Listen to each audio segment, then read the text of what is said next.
بسم اللہ الرحمن الرحیم۔ فرمان مصطفیٰ صلی اللہ تعالی علیہ وآلہ وسلم، مجھ پر درود شریف پڑھو، بے شک یہ تمہارے لیے طہارت ہے۔ صلو علی الحبیب صلی اللہ تعالی علی محمد۔ دائیں ہاتھ سے کھانا کھانا سنت مبارکہ راشد عطاری نیو روحانی علاج لے کر پیش خدمت ہے۔ آج ہم ایک وظیفہ سنیں گے ناف کے لیے۔ اگر ناف پڑی ہو نا، جو پتہ نا، یہ ہمارے سوراخ ہے نا پیٹ کے اوپر، اسے ناف کہتے ہیں، تو بڑی درد ہوتی ہے، بڑا درد ہوتا ہے، درد نہیں ہوتی ہے، یہ لفظ ہے نہیں، تو بڑی تکلیف ہوتی ہے، درد ہوتا ہے۔ تو یہ آپ قرآن پاک کی آیت لکھ کے نا کسی کاغذ کے اوپر، تو ناف کے اوپر باندھ دیجیے گا دھاگے کے ساتھ، ناف کے بالکل اوپر ہو، تو انشاءاللہ 2-3 دن میں ہی درد ٹھیک ہو جائے گا۔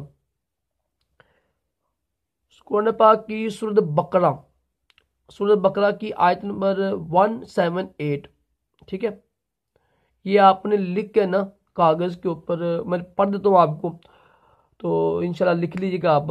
ویسے قرآن پاک میں پڑھ کے، قرآن پاک کھول کے نا چیک کر لیجیے گا نا، 178 یہ آیت کا نمبر ہے۔ بسم اللہ الرحمن الرحیم۔ ذالک تخفیف من ربک ورحمہ، یہ ہے نا رحمت لکھا ہوا ہے، تو آگے تو آ رہا ہے، تو آپ جہاں پر تو لکھا ہوا نا، توئیں جسے ہم کہتے ہیں دوسری زبان میں، ویسے صحیح لفظ تو ہے، تو جہاں پر تو لکھا ہو نا، وہاں پر جب ہم رکتے ہیں نا تو یہ ضروری ہوتا ہے۔ قرآن کے باقی پیچھے لکھے ہوں گے نا کہاں پر رکنا ہے کہاں پر نہیں رکنا ہے، برکیف، تو دوبارہ سن لیں آپ۔ ذالک تخفیف من ربک ورحمہ، ذالک تخفیف من ربک ورحمہ، یہ آپ نے لکھ کے نا کاغذ کے اوپر، تو ناف کے اوپر جو آپ کی سوراخ ہے نا، جہاں پر یعنی ہمارا پیٹ کے یعنی سوراخ ہوتا ہے، اسے کہتے ہیں ناف، کہتے ہیں اس کو، ناف کے اوپر باندھ دیجیے گا۔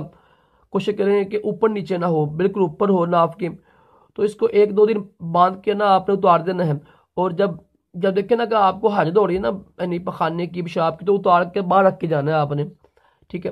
انشاءاللہ 1-2 دن میں ہی آپ کا یہ ناف کا درد ٹھیک ہو جائے گا، ٹھیک ہے۔ تو بڑا ہی مجرب ہے، لازمی کیجیے گا۔ اللہ پاک ہم سب کو بھی ناف اور تمام جسمانی روحانی بیماریوں سے محفوظ رکھے، دونوں جہانوں کی بلائیاں عطا کرے۔ صلو علی الحبیب صلی اللہ تعالی علی محمد صلی اللہ علیہ وسلم۔